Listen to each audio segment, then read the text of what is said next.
evening, everyone, and welcome to Fandom Access. I am here with Karen. Jamie might show up eventually. Hopefully, sooner or later she'll be here. Slow show tonight, or little show tonight. Only two shows to discuss.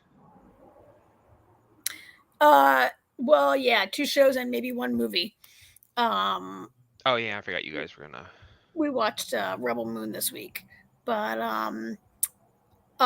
Jamie is held up with some other business, so I guess we could. Yeah, let's just Oh jump into. wait! Oh my Oh, God! Look, she's there here! she is. Hello. Wow! Are we Hi, live? Jamie. We are Hi. live, Jamie. Okay. Hello, everybody. You still in the queue? Yes, for people who don't know, if you haven't read my Twitter, I don't know why, but the website server has been down. It looks like since Sunday. I was really sick over the weekend after I had the funeral, and then I was really sick after a while. I probably would have noticed. It seems like it's been off since Sunday. And I got no email from my website. I can't get the C panel. It's completely down. So I tried today to finally get a hold of somebody, and I've been in queue since at least 3 o'clock. Maybe it was sometime before that. And I'm still number 3 in the queue. So it started out with 30, so I've moved down, but clearly other people are having issues, or there wouldn't be that many people to begin with in the Fair point. queue. So hi, Ark's there. So my point, anyway, my whole point of saying this is telling people all my business. The reason why I'm saying this is if I do suddenly get through the queue, I'm going to have to disconnect, because after waiting all day, I do not want to go through that again. But otherwise, I will be here. Okay. All right. All right. So, Dead Boy Detectives. Karen, what do you think of the show? I do not like this show. I just woke up. I just fell asleep again watching it. I have fallen asleep in every single episode of this show. It's just not for me. We watched 4 episodes, and it's just not for me, this show. How about you guys? I actually really liked the show. I thought it moved pretty quickly. I didn't find myself bored. You managed to stay awake for every episode? Yeah, I really enjoyed it. I mean, I thought it was a fun show. I mean, is it like a super, complicated show or anything? No, and it's not like Sandman, but I don't know. I really liked it. I thought it was cool. It was different. It was definitely different. Ark says for her it was a cross between Doctor Who and Ghosts. Yeah, kinda. I can see that. It got silly at times. I mean, it definitely had a lot of comedy in it. It wasn't like super serious, but I don't know. I thought it was fun. It was quirky. I liked it. What did you think, AJ? I like it. It's not that deep of a show. It's entertaining. The thing I find interesting is, so little backstory for people that don't know. When the show was first conceived, it was because it is a Neil Gaiman property. Mm-hmm. Oh God, now Charles is actually. They're both introduced in Sandman. Charles is introduced first, shortly after his death, and the funny thing In the is, comic, not in the show. Let's just to make sure people understand. Well, yeah, right. In the comics, they have crossed over into other DC properties. One of them being Doom Patrol. So when Doom Patrol was on, they actually had an episode with Dead Boys, because it was kind of like a backdoor pilot for the Dead Boys, because they were going to do it on Max, and then the shit hit the fan over at Warner Brothers, and everything changed, and they're like, yeah, we're not going to go through with this. And the creator was like, can I take it somewhere else? Can I, basically, like, can I try with Netflix, considering they're doing Sandman? So I think it's interesting that they're, kind of slotting this in when the characters haven't even been introduced into Sandman yet, but it's the same universe. So I think that's kind of funny, it's kind of interesting the way they've done it, because in the 4th episode, they actually kind of give you a little bit of Charles's backstory briefly when they run into the night nurse. So it's funny because probably maybe I don't know if it would be season 2 or towards the end of season 2, maybe the beginning of season 3 would be when we would actually meet them in Sandman. Assuming they go by the timeline you well, think. yeah. I mean, that's what I said. Yeah. Based on what I know, approximately it would be that. But I mean, like I said, it's not deep. But it's I find it entertaining. Yeah, and both Death and Despair were in this too, who were from Sandman. So there was that little bit of crossover. I saw Death. I missed Despair. Death. I just saw where the mirrors are. I'm pretty sure she was in Sandman, wasn't she? Or they? I don't know. We haven't seen Despair in Sandman yet. Okay, maybe I'm mixing up who character then, but Death was definitely in it. I thought Despair was. Oh yeah, Death was definitely. Yeah, I don't know what I'm thinking of with Sandman then. I thought the character that was in Dead Boys was in Sandman, maybe not.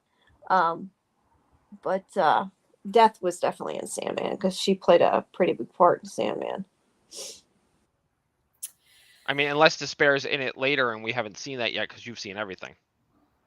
I have no idea what episode it was in, so if I just went too far, sorry. It's not spoiler territory. Nobody can be mad at me. It's already all on Netflix. Episode 4 ends with the sea creature. That's the episode when they first you maybe Charles just throws the nightmares. Then. But was Despair not in Sandman though? If Despair wasn't not in yet. Okay, well then it doesn't matter then because I was going by I thought it was in Sandman, so it doesn't matter one way or another. Well, I think this program is of the quality of like a Sci-Fi Channel show. Like their scripted supernatural shows are kind of like supernatural comedy drama that is not the highest quality of writing. And I mean, I know that the Dead Boys spun it. Okay, so I'm going to say that this is not like a prestige program like Sandman is on HBO, right? It's just a higher quality on Netflix. Around. I know that this is. We know what you meant. I know that this is a spin-off and a comedy and not. I mean, it's not maybe meant to be of the same caliber, but it's not of the same caliber as that program, and it's just not. When I say this is in the same category, like it's of the quality of like a Sci-Fi Channel. To me, I just find their I consider Resident Alien, it's all right. It's not like all their shows are kind of all right. I could really see this show could have landed over there. I just think to me, the character's not that interesting. As I said, I've fallen asleep in every single episode. I really don't like Edwin, especially. Now, I don't actively hate him. I just don't have any affinity for him or care about him. I really don't care if he gets that thing off his shoulder. I don't like the Cat King. I find the Cat King. I know the Cat King is supposed to be kind of sexy, but I find him to be a real turnoff. I don't see the sex appeal there. I don't. I mean, Edwin and Charles have okay chemistry, I guess. The chemistry between Charles and Crystal, I feel, is really forced. And that final scene where they finally like made out, I mean, you could kind of see it coming since episode 1, and yet I just feel it's kind of forced. I just don't see it. It's not. Look, I can't stay awake. I can't pay attention enough to it to stay awake. Too many late nights, Karen. No, I was just watching it. Like, I'm just kidding. Just trying to watch episode 4, and I fell asleep during the really like the part where they like get the red prism and they talk to the washerwoman. That's right when I started falling asleep, which is sort of like when the mystery finally starts to unravel. Is exactly when I fall asleep. I just it's just not doing it for me. Yeah, I don't know. I mean, not everything's going to be for everybody. No, not everything's going to be for everybody. But I mean, I didn't think it was low quality or anything. I mean, I watched it. I got into it. I wanted to keep watching it. I mean, is it the best show ever? No. Is it Sandman? No. But I really liked it. I mean, I enjoyed it. I would like to see more. I did not. At no point was I bored. Did I think it was silly at times? A little, yes. But it was kind of silly in like a quirky, funny way. Like the thing with the dandelion people was stretching that a bit. That was hilarious. But it ended up I thought so that was funny in the end, and like listening to them all the time swearing and yelling, and it's different. It's I think it's an acquired taste. It's definitely its own thing. And maybe it's just like not what you're saying is the Sandman got to you, made you fall asleep. That's what I said. No, Sandman did not make us fall asleep. Very good. Very That good. was good though. That was good. Yeah. Yeah. I mean, the Sandman to me was more meaningful, I guess, more serious. This was more light, but I like I said, I really liked it, and I like Charles and Edwin. I do think that Crystal, the romance between her and Charles was a little forced at the beginning. I agree with. But the rest of it I really didn't, and I also enjoyed the stuff with the Cat King. I don't know. I thought it was good. I liked it. Yeah, and I was curious to see where it went. I mean, like I said, I've seen the whole season, so I know where it went. But I tend to be, I've noticed I think I fall in between one category or another when I watch something. Either I watch it and I don't want to finish it, or I watch it and I watch all of them. Fair. I'm a binger. That is just the way I am when it comes to no, TV. I get what Karen's saying. Yeah, I get what she's saying too. I mean, I liked it. this is quality wise, I would say it's kind of up there with a lot of the Max serialized shows. It's in that vein. I understand what you're saying about Sandman. Sandman is a huge moneymaker. They put a lot of money into it. The best special effects and everything, which this is not that show. Yeah, no, it's not. And it's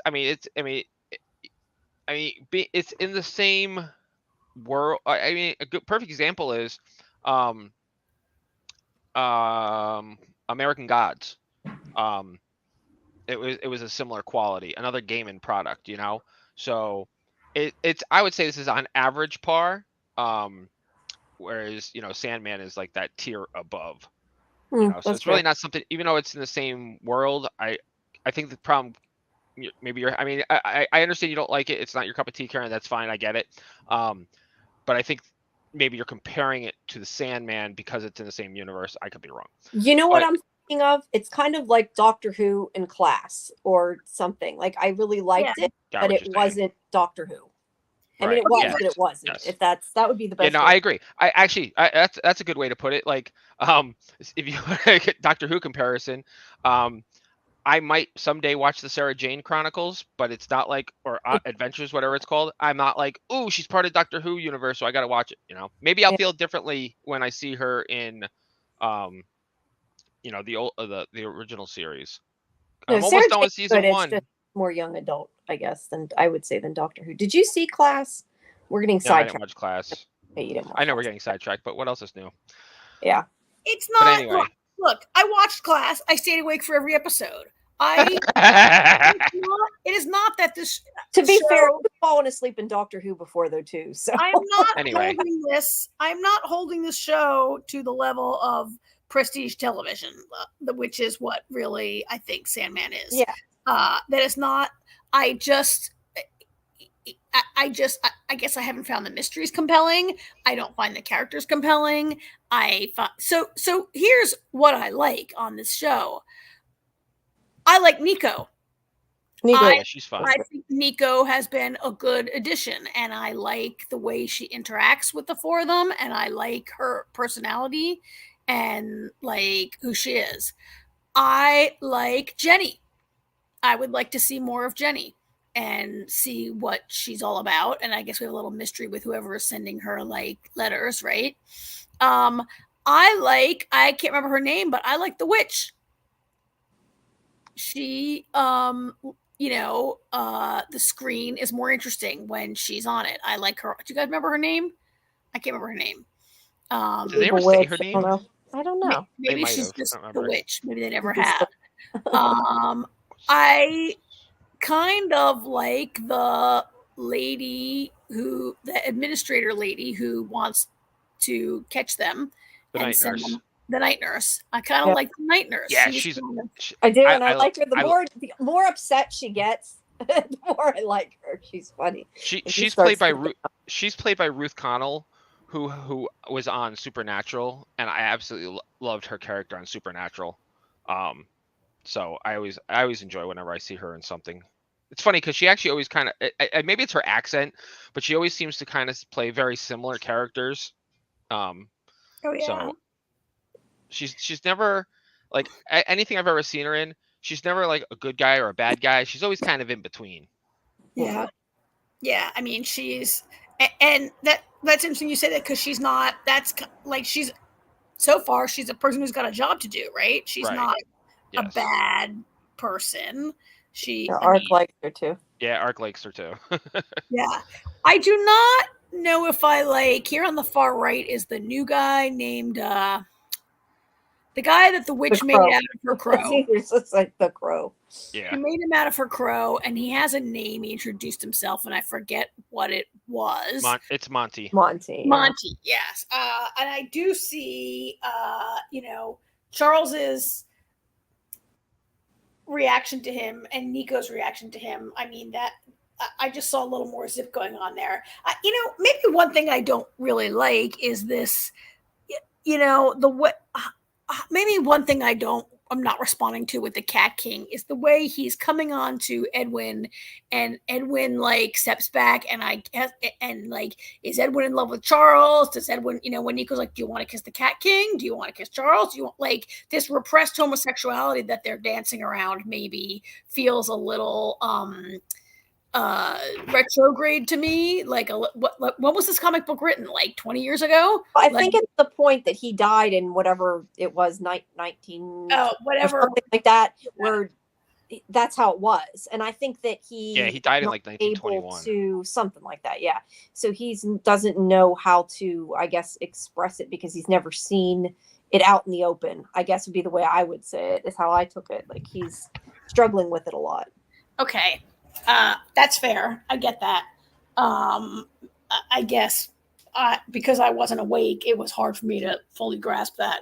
And I needed to be explained to me a little bit more. Yeah, you got to be awake to understand things, Karen. That's generally one of the requirements there. Yeah. I'm going to have to power through the next 4 and get it over with. I just don't really, maybe I'll get really good, but I'm not watching it late at night. I'm not watching it with like a beer to put me to sleep.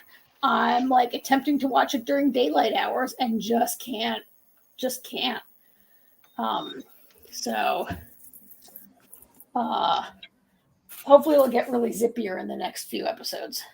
Yeah. Well, it sounds like it's just me. It's just me because you guys all like it. Other people seem to let you too.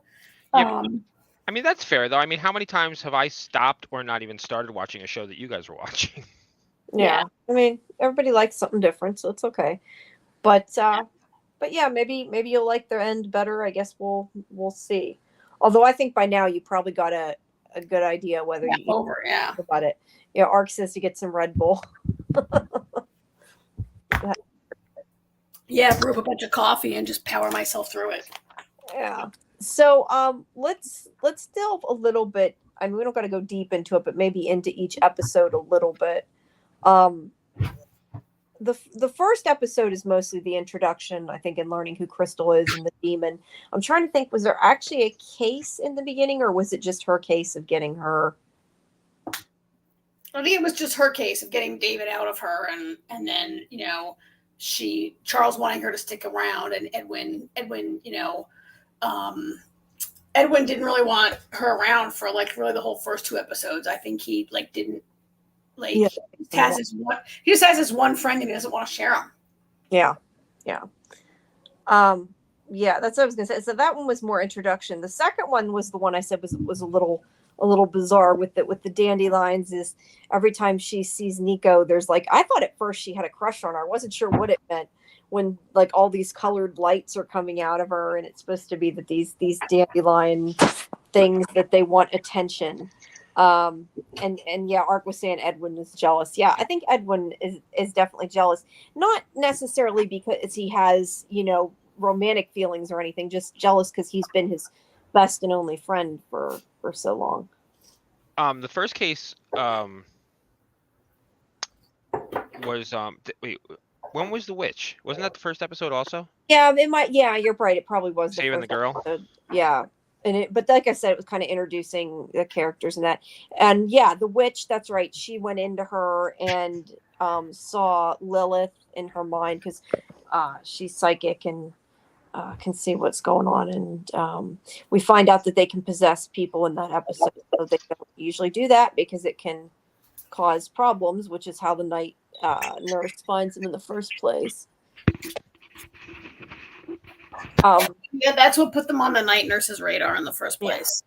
Which is because they're in the lost and found because they're not where they're supposed to be. They keep avoiding death.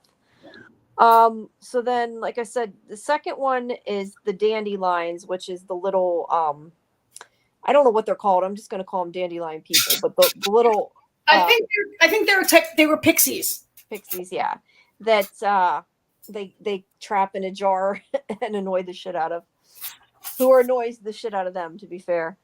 And then let's see. What about the third one with that was the one with the time, well, not exactly time loop, but where we've seen, I've seen things like that before where the ghosts are stuck on a loop and they can't move on.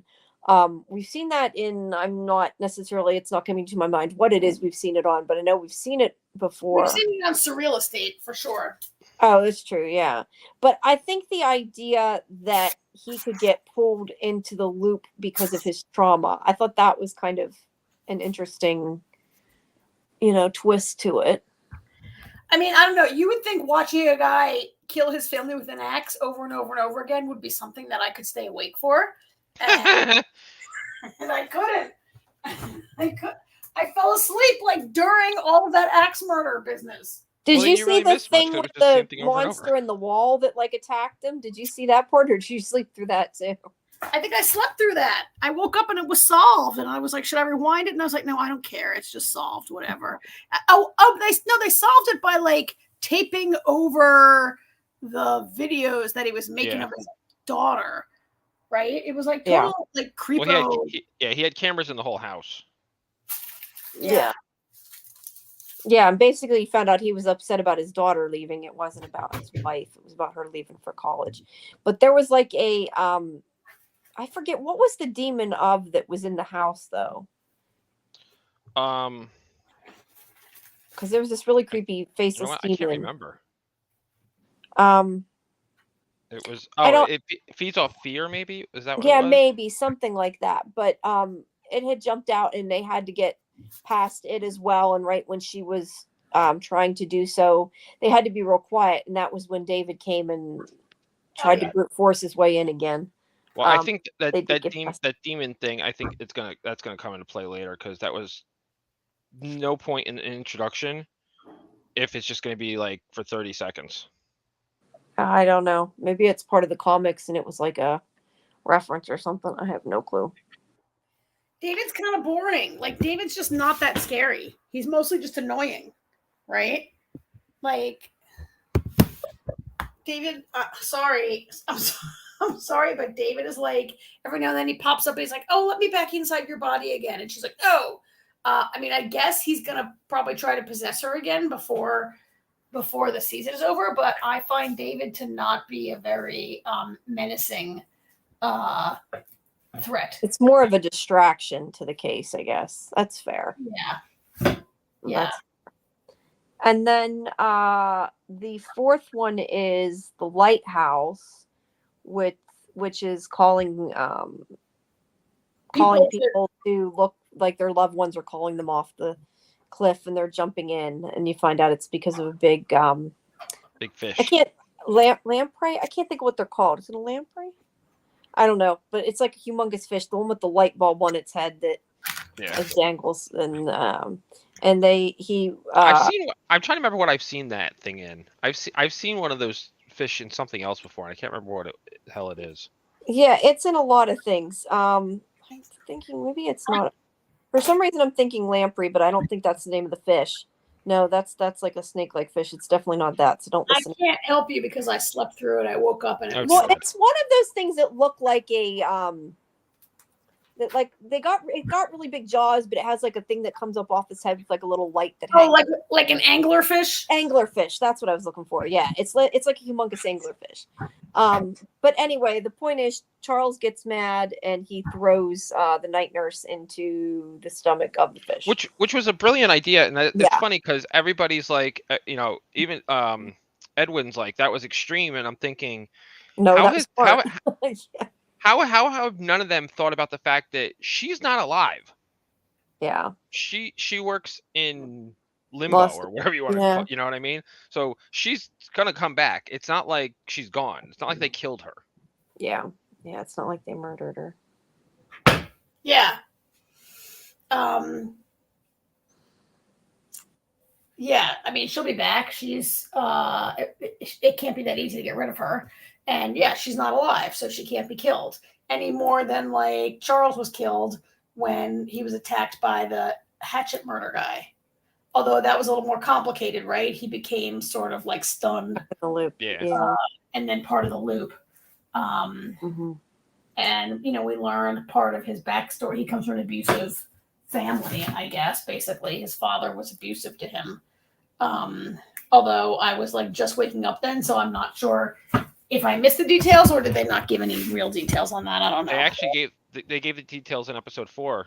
Did you? Yeah, I was gonna say they gave the details. I just didn't know what episode. Oh, I saw didn't I see a flashback of his father like beating him or something? Yes.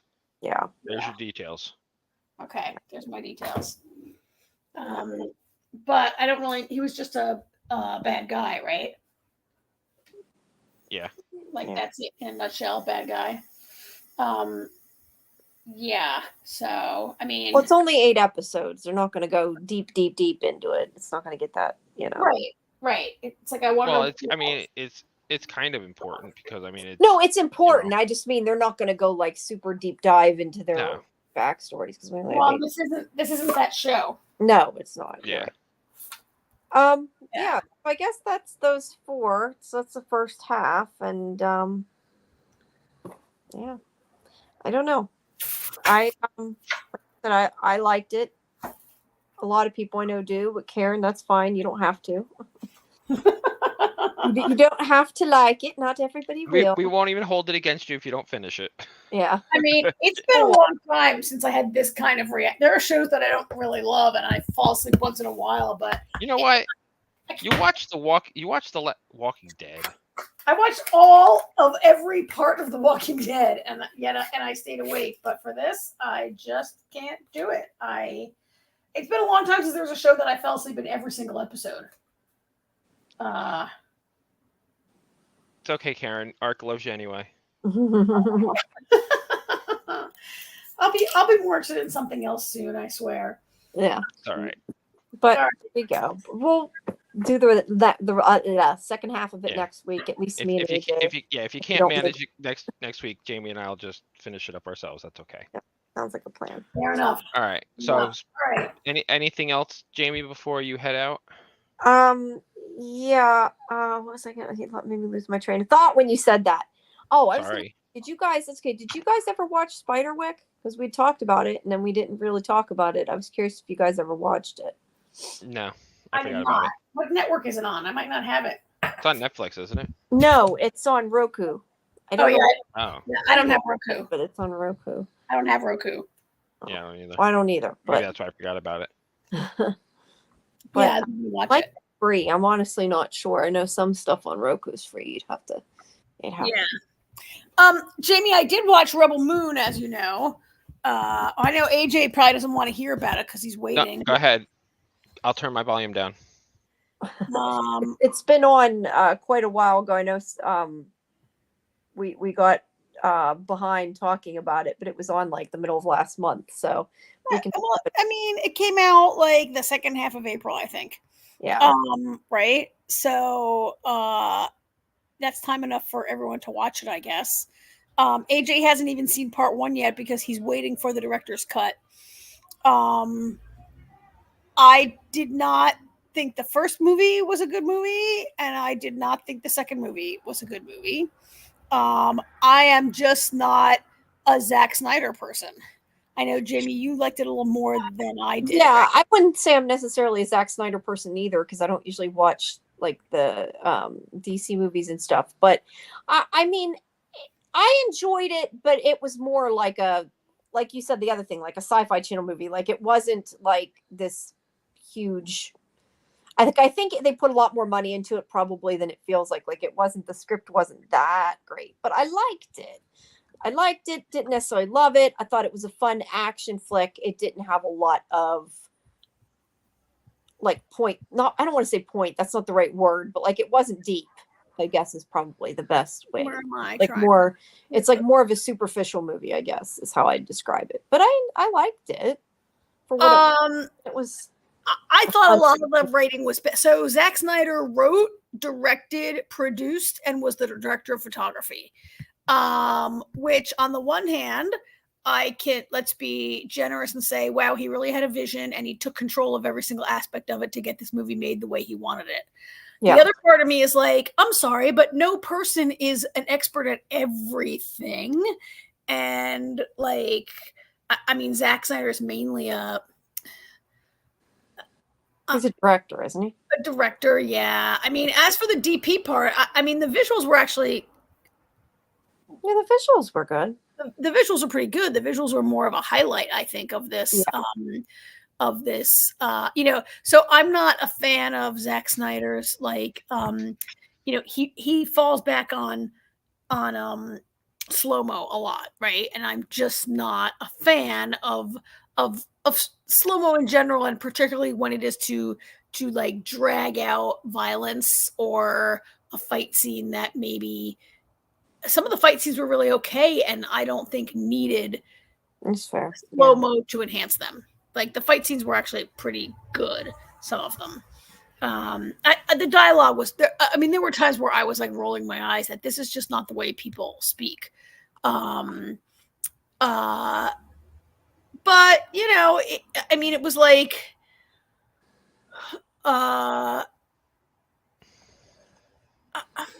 I think advertising it with a director's cut soon to come is not a good strategy for putting out a movie. And I think that there are a lot of people like AJ who were like, oh, let me wait for the director's cut and therefore not watching it. But by the time the director's cut comes out, like it's kind of late. Yeah. This movie will be thoroughly badly reviewed. And I just don't understand how, like, that 4-year struggle or how many years it took to get the Justice League director's cut out, that came after Justice League was bad. And he was like, I'm going to have another cut and it's going to be good. But it wasn't pre-announced before it ever came. I mean, I'm sorry. Does everything Zack Snyder does now is going to be like, oh, just wait for the director's cut? Yeah, the other thing is, like you said, how he controlled everything. I kind of feel like if he controlled everything, why did he need a separate director's cut in the first place? Like, he should have been able to... I mean, I don't know. Look, I'm not a director. But if you're controlling the script and the directing and the photography, I feel like you should be able to get the majority of what you want across, even if maybe the violence isn't there, because I'm guessing from what AJ said, the director's cut will be more violent. And sex. More sex, more violence. But the plot should be similar. I mean, the script wasn't all that fantastic. So yeah, that isn't going to improve. I mean, I think it was to beat the R rating, but like this movie maybe should just have an R rating. Wasn't the whole point of this in the first place was that he had a vision for like an R-rated Star Wars type thing? I mean, it is like, I mean, it is blatantly like it's sort of like a Star Wars movie. The political stuff is kind of in that vein, yeah. Well, and it's kind of blended with like Gladiator, the way everyone is sort of like has vaguely Roman names, right? Like they're all named like Marcus and Atticus, and they're kind of dressed like in this sort of like, these two guys, like we look at Jaimin Hansu, who plays General somebody, and the other guy is like a king, right? He was a prince who was Prince, without a country, without a planet anymore, and they're both everybody's sort of vaguely. I mean, one of the things about these movies that sort of like confuses me is that we're talking about like we're in space. trying to find a better. Oh, look, here's that royal family that gets murdered, right? That looked like I thought I was watching. I actually, Jimmy, when this scene came on and the royal family is like marching down, I thought they had cut to an ad for another show. And I was like, what is there not, is this an ad for like a comedy, like where Will Ferrell is the king? What is going on here? It really confused me because I mean, it was such a, I don't know, it seemed like such an anachronism, even though the main character, whose name is it Kara? You know, she's telling the story. This is her flashback. I digress. What confuses me so much about this movie is like the people on the planet Velt, which is, you know, now so the guy who got killed, Atticus, at the end of last. Well, he thought he got killed. He didn't get killed, but yeah. Well, but yeah, I mean, they said he was basically dead before they put him in that chrysalis to bring him back to life. They said like he had no brain activity for like 10 minutes or whatever they say it. But anyway, now he's going to come and persecute these people on this planet. And you know how they have to like collect all the wheat, and they're like harvesting the wheat with like, I'm sorry, but Pa on Little House on the Prairie had better equipment than these people. It's like pre-industrial revolution equipment they're using. They're like wooden. They don't have a metal rake. They have like a wooden rake and a wooden hoe, and they're like using. They're like, it is the most primitive means of harvesting wheat. But then the cart that the horse is pulling is like a hovercraft thing, right? And it doesn't have any wheels. It just hovers there. I was just like, oh my God, what are you doing? Some of the tech doesn't match up real well. Like, do they have technology or do they not? Like, what? Like, I don't know. I just felt like, you know, they're sometimes when they're going for like I don't know. It's more about the effects, I guess, more so than the world building, and maybe they should have spent a little bit more time on that. I don't think they have to be that primitive to be at risk from being, like, the idea is that these primitive farmers, these peasants, revolt and they take on this superior force, and they you know, can they win, which is the basis of like 500 movies I've seen before, right? It's basically the rebellion versus the empire. But I looked at some of these, there were just some situations in this movie where I'm like, what are they doing? What, like, that really stuck with me. The way, I don't know, that story of the overmatched planet versus the empire has been done so many times, but usually they have something better than sticks to harvest the wheat. Like, well, how could you eat, whatever. I'm ranting. That was just a thing that bothered me a little bit. It almost everyone gets killed, right? And then the few characters who are alive, they really, I mean, did you feel they definitely left it, like, didn't just leave it, they were like getting ready to do part 3, right? Yeah, I think it's like been said that there was going to be a part 3, at least I think so. I think it's already, like, I think it was supposed to be a trilogy from the beginning, but maybe I'm wrong. I tried it when I was putting the stuff up, and I never did, but it sounded like it from what I had read, like that there would be. There's going to be a part 3. Yeah. That maybe Zack Snyder always has seen it as a trilogy, and I just didn't get that memo. Because at the end they were like, "Oh, the princess is really alive. Let's go find her." So I don't know if number 3 is coming, or it might depend on how these movies do, right? Yeah, and I'm not sure if they already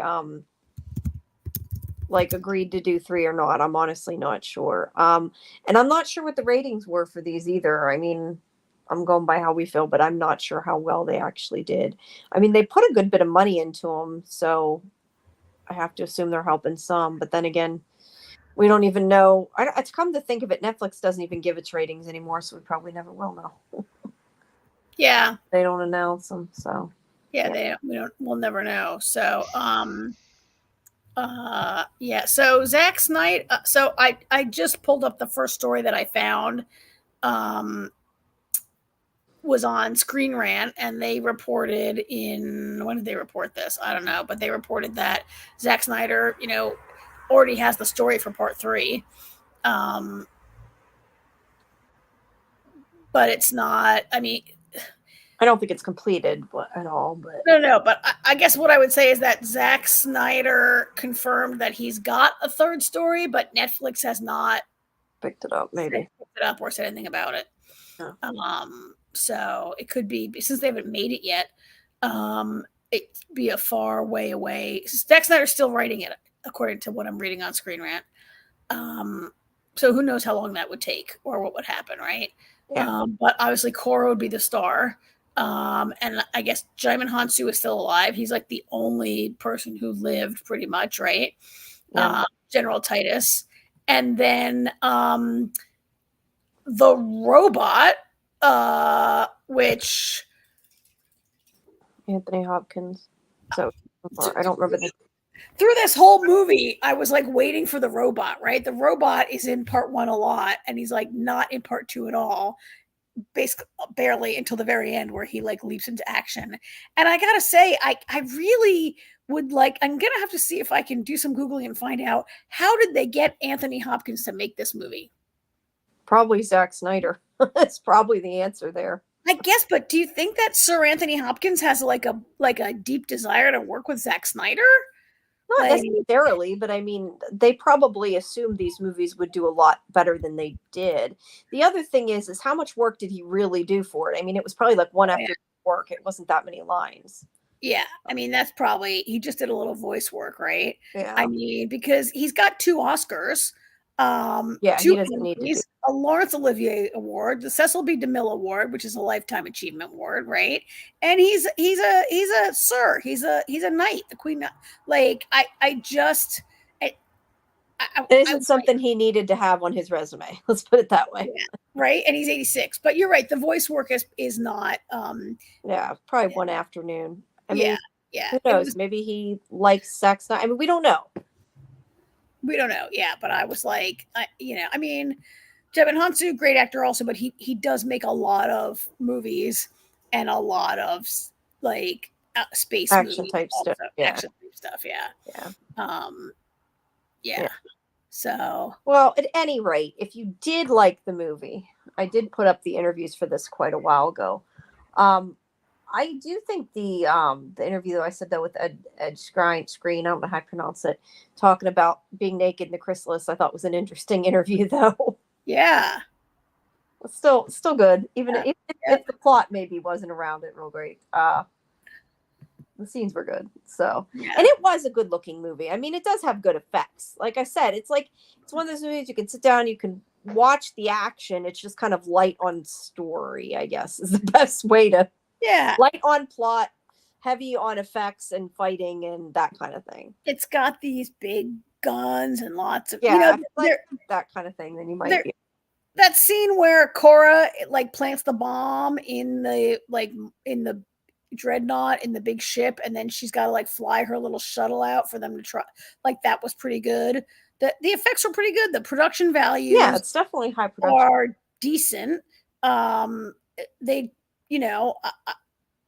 it's just, I think a lot more went into the visuals than went into the dialogue. Right. Yes, I would agree with that. I agree with that. All right. Well, that's that. Tune Mr. AJ back in here. Yeah. See what back in. Tomorrow is Dark Matter, which actually I wrote that down here. Let me make sure that was what I wrote down. Whoops. Yeah, Dark Matter is tomorrow. And actually the embargo is even up on that, so we can, not that we'll give super big spoilers, but we can at least talk a tiny bit about embargo. And you can see where mine is. Embargo is about Dark Matter. I don't know, because I can't remember how much we said before, but basically it's multiple universe. I mean, it's, alternate realities. It's the kind of show that we cover, that we like. Karen, make sure you watch it. AJ, I know, is going to watch it because his son liked the book. It is based on Apple TV. It's a winner already. I keep wanting to say Barty Crouch. That is not the name of the writer, and I keep thinking that. Blake Crouch. Blake Crouch. Barty Crouch. Harry Potter, but I keep wanting to call him Barty Crouch. Blake Crouch, yes. And assuming my website and the server are up tomorrow, I'll have at least the interview with him and the producer, as well as Jennifer Connelly, up if I can get it up. But well, they can still be on YouTube. I'll probably post them on YouTube, even if the site is being shitty. At least that way people can watch them. So I'll even, let's see, I forget how to do this. Somehow we can put how the heck do you add the banners here? There we go. I'll put up our YouTube link, and then at least if people want to check it out there, if the site is still down, because I don't know what the heck's going on with that. Okay. People can at least check it out on YouTube. Let's see. There we go. That should work. Yay! There we go. And hopefully we'll get that up tomorrow. Right now, it kind of sucks. I'm like, since I'm in the queue, I can't even use my iPad to edit the video. I'm going to be up all night editing video. It's not fun. But anyway, aside from that, also, Reginald the Vampire starts back up tomorrow as well on SciFi. So at least there's a SciFi channel show starting. And I interviewed all the main cast from that. So a couple of those will be going up as well. The one of Jacob will probably be a little bit later because I believe there might be some spoilers in it. I got to go back and listen to it. I don't always remember unless I watch them back. But yeah, so that stuff will be coming out. As well as what else? Outer Range, that starts on the 16th. Oh yeah, Outer Range is coming back. Yeah. And a little show called Doctor Who's going to be out on the 11th. Oh yeah. Yes, that's this week. I've heard of that. Yay. So next week we'll finally be able to talk about that.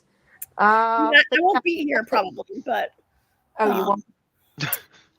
I'm going to a cabin to go kayaking, and the past few years there's been very terrible phone service there and no Wi-Fi. I have to go in the ranger station to get Wi-Fi. Make sure you hide behind the chainsaws. Yeah. yeah. So I'll test you guys out on Monday, but I probably won't be able to be here. But me and AJ will be here to talk about. We'll be here. We'll actually have stuff to talk about, so we'll be here. Yeah. Okay.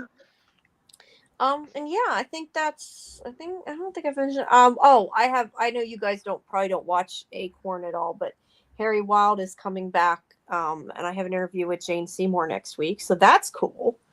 I like that show a lot. And maybe some other stuff coming up. Yeah. But yeah, we'll see. All right. Trying to see, and of course, Interview with the Vampires coming soon. Yeah. Oh yeah, that's the another May 16th or something. And Evil June 2nd, I think, isn't it? Oh, is it? I don't know. I don't have the date in front of me. Evil's also coming back soon. I know you guys don't watch that. The show's so good. You should have watched it once it got up. No, we did watch it. We did watch it. It was awful. You quit watching it. Because it was awful. Odd. I don't think it's awful. I still like it, but it's definitely a different show. Okay. Ark says it's the 12th. I assume she's 12th, talking. okay. I knew there was a 2 in it. She was talking about interview. Yeah, that's coming too. I knew there was a 2 in it. Yeah. All right. Well, I guess I will go back. Oh no, you've got to be kidding me! Oh, come on! Oh, did you miss your shot? It somehow. It was on 3 this whole time, and now my screen went off, and I turned it back on, and it disappeared. All right. I have been waiting since this afternoon. Get back in that queue. Kidding. I might as well wait till morning now because I'm never going to get through anyway. Or you start it now, go to sleep, and maybe you'll be number 3 again when you wake up. That's a possibility, but if the screen going off knocked it off, though, it ain't going to help. But the thing is, the screen's gone off multiple times, and I've moved the screen to make it come back, and it's come back. Maybe the company, where the help center. I kind of wonder if they let you get through and then they just kick you out because they don't want to answer it or they don't. No, I'm saying maybe they turned it off. Yeah, I know. My luck. At any rate, for people who are trying to get on the site, that is why you can't get on the site. Nothing is working, and it is not my fault. But I'm working as best I can to get it fixed, and I'm going to start early in the morning and try again when they aren't as busy, hopefully. All right. All right. All right. Bad. I'm like, Sorry. I've been waiting all I mean, I'm not even joking when I said I had it on since before 3:00 this afternoon. I have updated it and had it on all day. That's why I'm mad. And I'm like, yeah, that's not cool. Okay, well. Yeah. At any rate, I did not see the other stuff you guys have, so all right. Cut out anyway. But have a good night, Jamie. guys. Talk to you next week. All right, Doctor Who, yay. Let's talk about next week. Yeah. Oh, did I tell you guys I got rid of my? Well, I guess I told you guys, not on here, but I don't have my scooter now unless it's like a long distance thing. At least I got rid of that, so that's something. I might be able to get rid of my boot in a week. I'm hoping. I'm gonna find out. That'd be great. You'll be walking. Yeah, that'd be awesome. All right. Have a good night. All right. Bye. Bye. Okay. We got Discovery, Star Trek Discovery to talk about. Real quick. Yeah. That show you guys were movie you guys were talking about. Rebel Moon. Thank you. You know what drove me nuts is I don't understand why they did it the way they did it. Like, it's Netflix. So why couldn't they drop both the director's cut and the other cut at the same time? Like, from what I understand, the reason they did it the way they did it, they felt like they'd get more of an audience with a shorter version, and only people that, like me, are going to want to see the director's cut. Well, so why not drop them both? We discussed this when you exited the room, that it's a crazy strategy. Like, I don't understand the strategy either, because yes, it's Netflix. You can take an R rating on Netflix, right? And there's a certain group of people like you who are like, I'm not going to watch this. I'm going to wait for the director's cut. Right. I'm a Zack Snyder fan. And then there's a certain amount of those people who might be spoiled on it, or hear and then not watch it at all. Hear not good ratings or whatever, and then not watch it at all. I'll be honest. I'm nervous because I haven't really heard good things about it. It hasn't been like the talk of the town or anything. Like, there's nothing. Prior to it coming out, everybody's like, "Oh, I can't wait to see Zack Snyder's Rebel Moon. Like, it's gonna be so good." And I haven't really heard any buzz about it. I've heard it felt. I think you said it too. It felt like there was pieces missing. Yes, and I texted you the other day that I thought it was so bad that sex and violence can only improve it. Yeah, that's right. I forgot. The dialogue to me, Zack Snyder is first and foremost a director, then maybe a writer, but this is not. Look, the Justice League, the DC movies that he's known for, I'm not a huge fan. I did like Army of the Dead, was enjoyable. I'm just not his person, but yeah, it's a weird strategy, right? And it's not like a movie comes out and then years later there's a director's cut, and it's like a big happy surprise that's dropped on you. Right. To announce that there's a director's cut before the original cut even comes out is a strategy I don't understand. Yeah, it's a bad strategy on Netflix's part. But anyway, Discovery. So what happened in this episode? Oh, I remember this one. Okay. This episode is called Whistlespeak. And it is the episode where, once again, a Starfleet captain violates the Prime Directive because of their own reasons.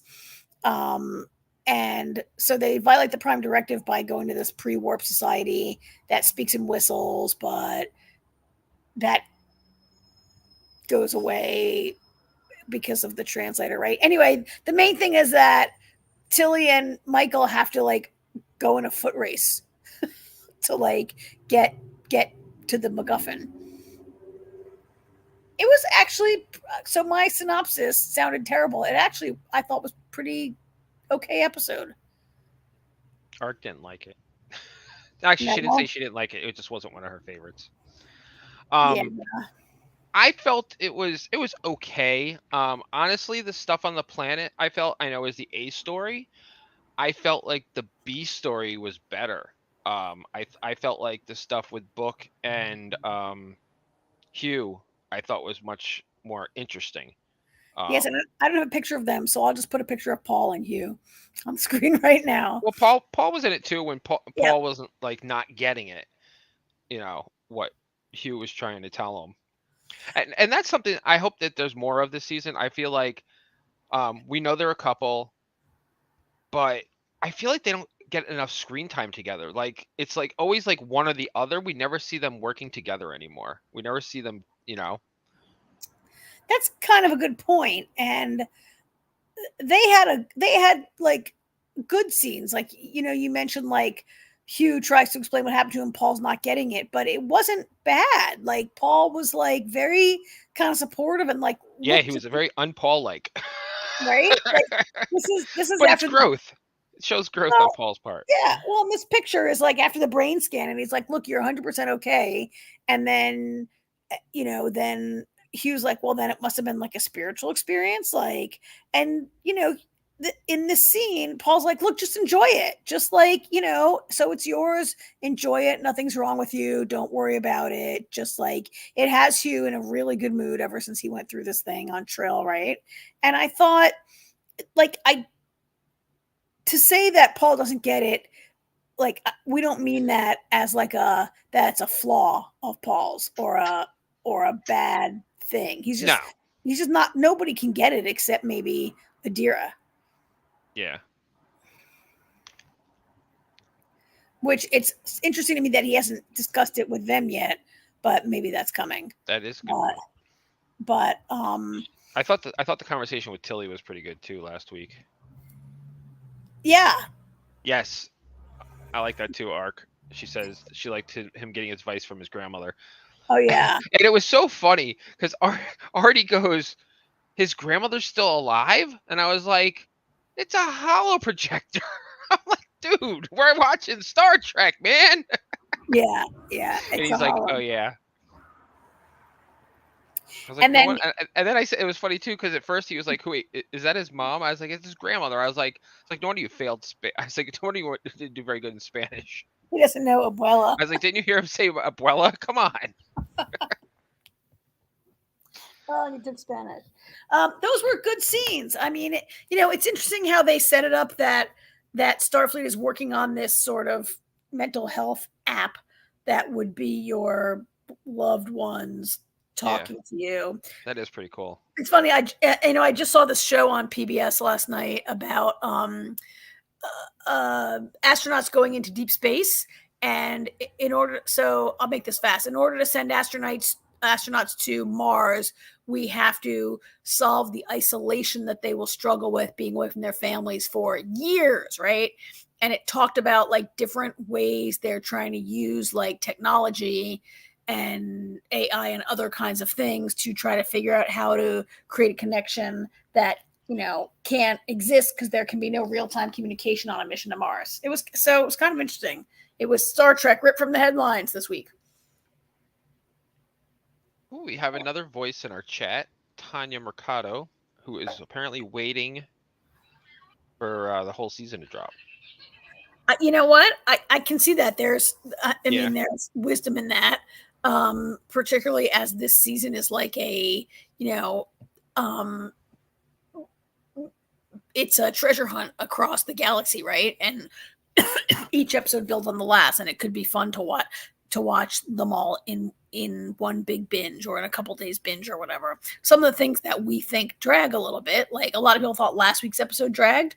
A lot of people like out in the world, and that might not happen when you're watching it sandwiched in between, the amazing episode 4 and then this episode. I felt really sorry for Michael and Tilly. Why?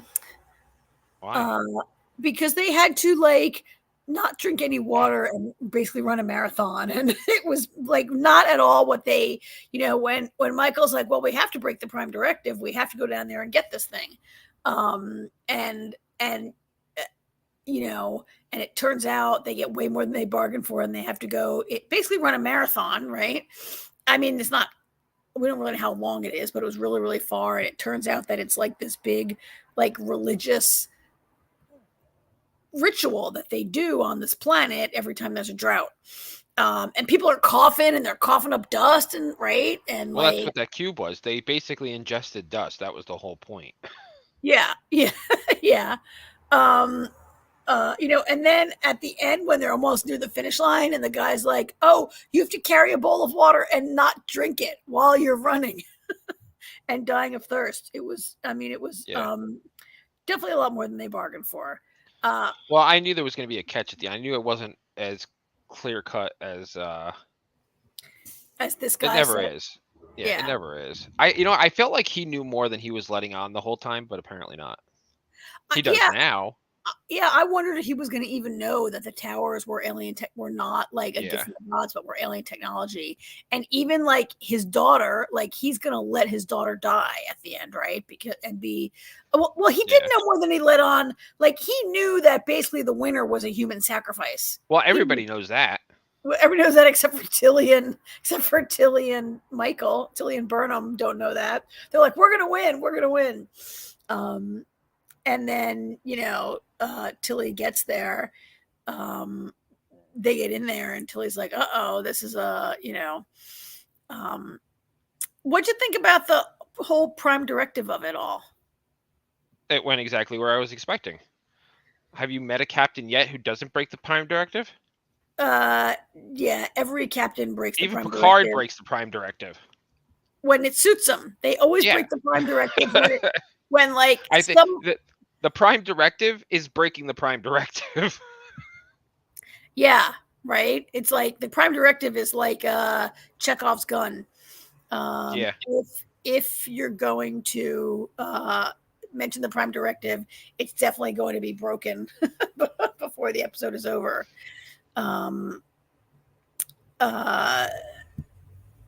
So it's a little, I mean, those who have been watching it for a long time, we know that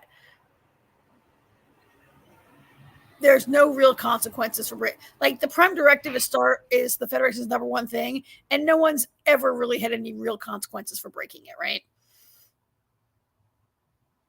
And certainly, what's his name? Kovic, right? Is that David Cronenberg's name?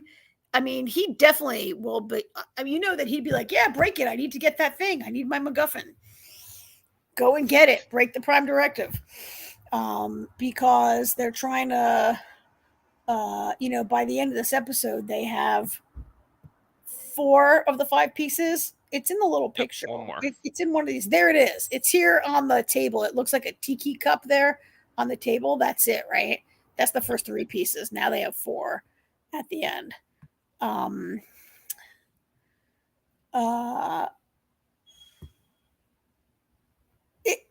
I don't know what more there's to say about it. It was a pretty straightforward, man of science, man of faith kind of episode. Yeah, and the funny thing is, we didn't even see them get the most recent piece. It was in the 5th tower. Like they were in the 3rd tower, they had to go to the 5th tower to get it. So they had to go into one of the towers. It was in the middle of the dust, and we didn't even see them get it. It was just like Tilly tells us where it is, and then we see them back on the ship. Yeah, that was maybe a little annoying, right? Like they have to when they don't even know where the other towers are. No one even knew they existed. And then they just like fetch their little puzzle piece off screen. I mean, I guess I didn't need to see another whole 30 minutes of them trying to find it, but they end up getting it. They also don't. I'm not sure how I feel about this. In this picture is kind of the whole thing where, what's that guy's name? Was it Tal? His name? I'll be honest, I don't remember anybody's name from the episode that were on the planet. Okay, the father. The father. He's like, wait a minute, there are no. What you talking about, Willis? There's no gods. And Michael's like, I'm not saying there are no gods. There could be gods, but they didn't build this tower. Like aliens built this tower. Sorry, I hate to tell you about it. It was a little, not only did they like introduce a pre-warp society to like all this technology, but like destroyed their belief system or, forced like a major, it's a serious amount of interference in this civilization. Well, what was funny was when Michael says, they're talking about, oh, you can't break the Prime Directive. And Michael's like, they're not going to live long enough for it to matter. Yeah, I mean, that was a good point. With no water, they were all going to be dead pretty soon. Yeah. Although the Prime Directive is not like, are you allowed to break the Prime Directive to save a planet? I don't think you are. No, you're not. But that was her point, but that was her whole thing. She's going to break the Prime Directive to save her people or person, it was just it was just Tilly. But she was like, if they don't know how to maintain, I can turn this back on, but if they don't know how to maintain it, it's just going to happen again anyway. So I just thought it was funny. That was her thought process. Yeah. Yeah. I mean, every captain always has some way to rationalize their way around the Prime Directive. There's, so AJ, I feel like you have a better, you may have a better handle than I do usually on the ways this show connects to the original Star Trek, the original series. And I think that there are probably some connections and like almost every episode this season has some kind of connections, but I don't really know what they are in this case. I don't know if you do. I feel like this season actually connects strongly with the TNG era, not so much the original. Yeah. I think it's much more, there's much more reference to stuff that's happened in TNG. I mean, the first thing we see with a connection is Picard, and then all these scientists and everything that, were around that time period. Yeah. Yeah. So, I did read a little bit on StarTrek.com because they're really good about making these connections. The Prime Director's been around since really the first season of the original series, and they had a piece about how dating to the original series, so much of Star Trek is sometimes about like pre-warp civilizations or certain cultures mistaking technology for divinity, like mistaking technology for gods. And it's kind of a running theme throughout really almost every, I mean, I don't know, but I'm imagining that pretty much every series has at least one episode where this happens, and it dates back to like really early Star Trek. And so, I mean, I guess, so breaking the Prime Directive, like there's that other part of Star Trek where it's okay to sort of break the Prime Directive if you're like hiding your technology so that they don't know it's there, then it's okay, right? Like like the previous scientists had come and built this tower to save the civilization, and as long as there's a whole thing with Picard where it's cloaked, the technology is cloaked and people don't know it's there. I mean, the main thing about the Prime Directive is not letting them know you're there. If you sneak around and trick them, it's fine. Yes. But if you let them know that you're there, that's yeah. So it was okay, right? It was an okay episode. Yeah, like I said, I was much more intrigued by the stuff going on the ship than on the planet. Yeah, I do not have a picture of that final conversation when so I'll just put Adira up there for now. But that final scene you're talking about where Hugh comes to Book and Book is like playing asteroids on his ship. Yeah. He's playing the lowest tech video game. I can't imagine Star Trek had such a low tech thing, and he brings him his grandmother's recipe, and they have this conversation. And I like their developing friendship is kind of a really nice surprise this season. Yeah, it's too bad that it's only going to have 5 more episodes of it or whatever, and we're not going to see that develop unless they both turn up on Starfleet Academy somehow. But that is kind of a nice surprise, these two becoming like friends. And they talk about Michael. I mean, this show inevitably is going to put Michael and Book back together before the end, right? Yeah, I think so. I think so. I mean, Hugh, it really isn't a revelation for Booker to tell Hugh that he misses her. Yeah. Or I Hugh think it's pretty obvious they're still in love with each other. Just, Book going all bad guy for a season was, kind of put a little crimp in their relationship. Yeah, he went kind of too far there. Yeah. And so the very, very final thing is that another ship has found Locke and Maul. Yeah, that's a total setup. I don't buy it. I don't believe that this other ship found them. I feel like something's not right here. Oh, like it's a trick, like Locke and Maul are luring them to a trap, or yeah, I think it's some sort of trap. It's definitely an ambush of some sort. It's not like Maul and Locke somehow like cloned the signature or something, and they think they're getting a message, from another Starfleet ship, and it's not. Something's definitely not right there. Yeah, that's so. All right, that's an interesting theory. It could be. I mean, these two definitely are still after the artifact. Sorry, I'm typing in the chat. Where people are Ark and Tanya are talking about how much they have, liked the show and are disappointed it's leaving. I have really liked the show also, but season one was a bit rough for me. Like all that start somewhere. All that Klingon. But I hear you, AJ. Maybe it could be. There's got to be. It can't be that easy.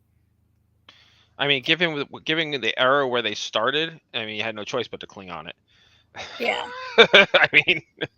Yeah, there was just so much like of it was in Klingon, and that whole Tyler Ash business, how he was like, that I was a little annoyed with. Yeah, and Michael Falls. Tyler Ash was a little. He's a spot, yeah. Season one was a little traumatic, traumatic for the viewers. I'm disappointed to see it go, although I do also really like Strange New Worlds, and so I'm looking forward to seeing that come back for another season, and we're gonna at some point get a Starfleet Academy season, right? Show. Yep. So there's that. And a Section 30 and a Section 31 movie. Oh yeah, we'll see about that. I'm not sure I can say that is a well-advised step to take, but it should be pretty fun. Well, that's why they turned it into a movie, because they realized that making a series out of it probably was not a good idea. There's not enough there. Yeah. But I love Giorgio, so that's gonna be great. So, all right. So this was episode 6 of 10. Sure, why not? It's got to be 10. It's not 8. It's got to be 10. I'm wondering if it's 12, but it's got to be. I think it's 10, right? I think it's 10. And so I think we have 4 left. Yep. Yes, I'm looking it up, and there are 10 episodes. And so we have 4 left. May 30th looks like it's going to be the last episode. And so we have a ways to go here. We have, I don't know much about the next 2 episodes, but episode 9 is directed by Jonathan Frakes. Well, that's going to be a good episode then. So that should be pretty great, right? That's going to be the best episode because, because the 10 is going to be the wrap up goodbye episode. And 10 was directed by Olatunde Osunsanmi. It's hard for me to pronounce that name. I apologize for that. It's a Nigerian name. But sorry. He's a producer on the show, and he has worked on Falling Skies. So those last 2 should be really great, but we got a little ways to go there. 4 more episodes. So, alrighty. All right, that might bring us to the end of our show here this week, Yes. huh? Yes, and if anybody was wondering why I just went woohoo, really, I've been watching the end of the Rangers game while we've been on the podcast, and the Rangers just won in the second overtime. Oh, double overtime! Really? I should have been watching that instead of Dead Boy Detectives. So that puts them up 2-0 for the series, right? Yep. All right. All right. Well, I think that's all we got this week. So next week we'll be back with a lot. Well, I mean, a lot in that sense that we're gonna have the Final Four, Dead Boys, and then we've got Dark Matter, Doctor Who, and Discovery. And Discovery. Yep. All right. Chock full week next week, everybody. Tanya was watching the game too.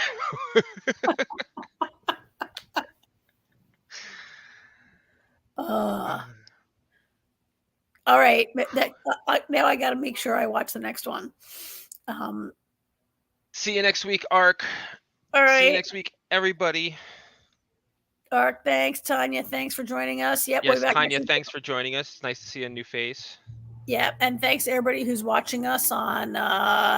We got some YouTube viewers and some Twitter viewers tonight, and someone on. What's that thing? Is that a Twitch?